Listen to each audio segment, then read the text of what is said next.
So lately I've been starting to think of giving up.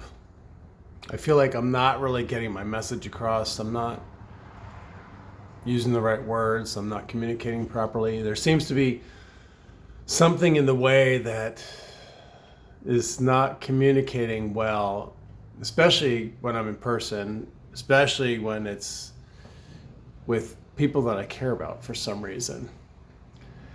Lately, a friend of mine told me that, you say you're such a good communicator, and pointed out to me that when it comes to really being face to face and vulnerable and sharing my emotions, that I actually just fall flat on my face when it comes to being communication. In fact, I'm a really poor communicator, and I cover that up. I pretend everything's okay. I create this illusion of perfection, of what I want people to think, or some version of what I want them to think of me. And really, I'm just afraid, just like everyone else. I'm afraid that I'll never live the life that I want. I'm afraid that at some point I'll just need to throw in the towel and go back to corporate America or some job and live on the whole hamster wheel of life.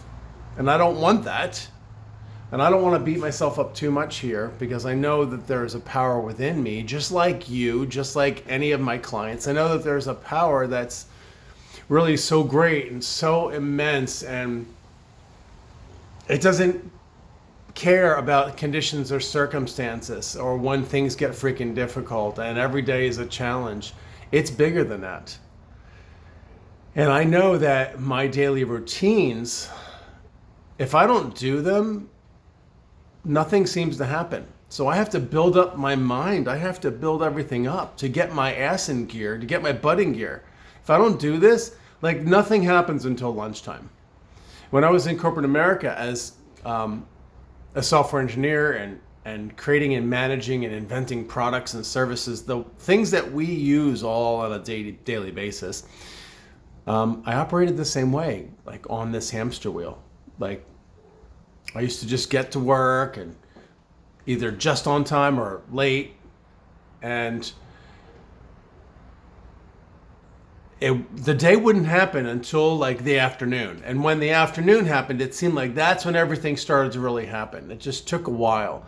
And I had spiritual practices that I used on a daily basis, even when I was in corporate America. But they've become even more important as an entrepreneur, as a person who is out here trying to make it on their own. And, when I wake up and I do my daily practices, like getting up and getting out of bed and using the 5-second rule. Thank you, Mel Robbins. 5, 4, 3, 2, 1. Just get up. Or meditating and visualizing. Thank you, Ernest Holmes, Science of Mind. I appreciate that. Or my gratitude journaling and my affirmation work. And I want to say thank you to Louise Hay for all of that. And then I move on to planning out my day and then going for a workout. All that happens before 9 a.m. And so by the time I get to lunchtime, I've had like 3 days worth of work actually already done between like 9 and 12. And when I don't do my morning routine, that special morning routine of spiritual practices and mental work, I like fall flat on my face. And what I'm learning recently is, what I've been learning is that as a coach, as a quantum mindset coach, even though I know a thing or two about spirituality and quantum physics and transformation, spiritual development and personal performance and how to overcome stress and anxiety, because I myself had to do this, is that I'm also a work in progress. And I have to use my own tools and practices, and when I don't use them, I fall on my face. Everything feels off, like I feel like I'm dragging my feet. And so I guess what I'm trying to say is that if you're struggling and you have a goal and a dream and you're just not quite sure how to get there, and discovering what works for you and getting underneath from all of that stress and anxiety or depressive and negative emotional state it's really important to discover what works for you. And it's going to be a constant effort. It's going to be a constant effort. And look, I have a clock telling me creating content is done. 100 minutes of creating content. So my mission is to work with thousands of people and transform thousands of lives. And yet I'm still working on myself.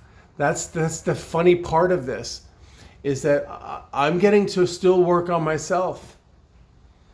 You know, and as my friend pointed out about my communication, allowing myself to be more vulnerable and even more authentic in communication, however that shows up, and being okay with discomfort, and stop, holding myself back, and stop trying to project like this perfect image.